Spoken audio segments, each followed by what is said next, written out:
Well, the rain has started and the wind is blowing a little bit, but we're, I guess, some hours out from really getting hit by the hurricane.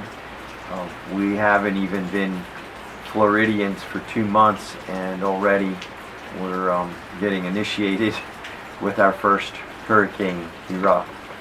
So I feel like we're as ready as we can be. Done a lot the last couple of days, just preparing and hunkering down. And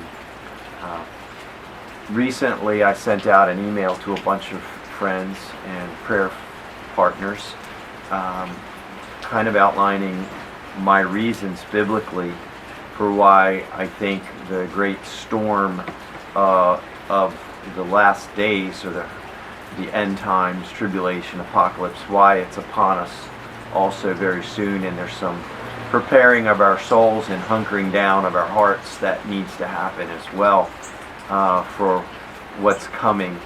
My reasons for believing are all biblically based, that we're at the end times, and it has nothing to do with emotions or feeling like, the world is crazy. The world has been crazy. I do think it's become crazier, and technology has helped that along. But these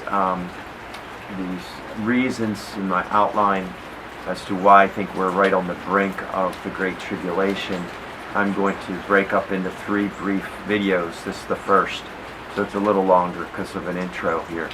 And by the way, thank you if you're one of those people that prays for people that are going to be hit by hurricanes, because thanks, we need the prayers, and many more than we do, because we're not right on the water, although we are surrounded by a lot of big trees, so we wouldn't like them to fall on our house. So anyway, here goes. I'm going to just kind of read, no high tech here, just some thoughts from my own outline, and hopefully it'll bless you and encourage or inform you.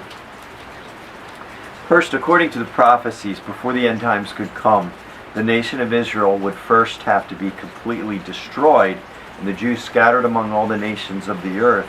And then in the latter days, they would be miraculously reestablished in their ancient homeland, that Israel would become a nation again, and that would signal that we were at the end times. People would, sometimes you'll hear people say, well, the end times could have been any time in history. If you hear a bang now and then, by the way, like I just did, it's walnuts falling on our roof. That people say, oh, well, these things could have happened any time in history. No, the Bible clearly states, and here are some of the passages: Deuteronomy 28, Deuteronomy 30, Isaiah 41, Isaiah 43, Isaiah 11, Ezekiel 37, that the Jewish nation would be destroyed and the people scattered, and then in the end times they'd be regathered and reestablished in their ancient homeland. That happened beginning in 1948.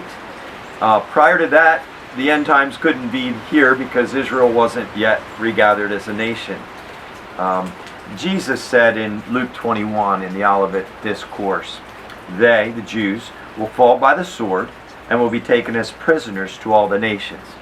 This occurred in 70 AD when the Romans brought destruction on Jerusalem, and the Jews were scattered among the nations at that point.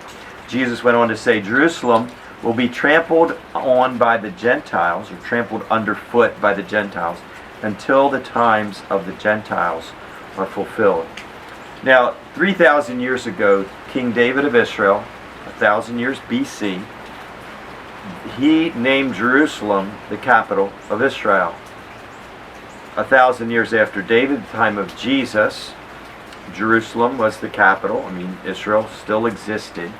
But then in 70 AD, in fulfillment of Jesus' prophecy, which was probably made around 30 AD, Jerusalem was destroyed and the people were scattered among the nations. Now, for 2,000 years, the Jews, the nation of Israel, ceased to exist. And they were scattered among the nations. Who ever heard of a nation, especially one the size of New Jersey, ceasing to exist for 2,000 years, and then miraculously coming back to exist, and not only surviving, though surrounded by many enemies, but thriving and prospering in that ancient homeland, which was now theirs again. This is a fulfillment of Bible prophecy.